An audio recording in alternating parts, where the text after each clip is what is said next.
জুলাই সনদ ২ বছরের মধ্যে বাস্তবায়নে আপত্তি নেই বিএনপির।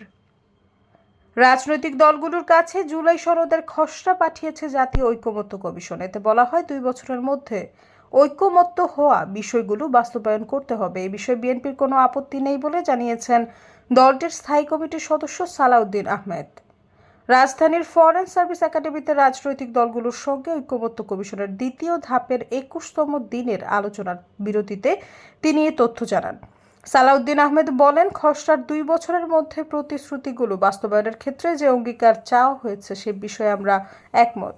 তিনি বলেন, আমরা যেটা পেয়েছি এটা জুলাই জাতীয় সনদ নামে একটা খসড়া, সেটা ভূমিকা বিস্তারিত বিষয়গুলো নেই। এই খসড়ার সঙ্গে আমরা মোটামুটি একমত, কিন্তু খসড়ার কিছু বাক্য, শব্দ ও গঠন প্রণালী নিয়ে কারো কোনো মতামত আছে কিনা তা জানতে রাজনৈতিক দলগুলোকে খসড়াটি দিয়েছে কমিশন। আমাদের যে সংশোধনী থাকবে আমরা তা কাল জমা দেব। সৈয়দা ফারিয়া, সমযোগ।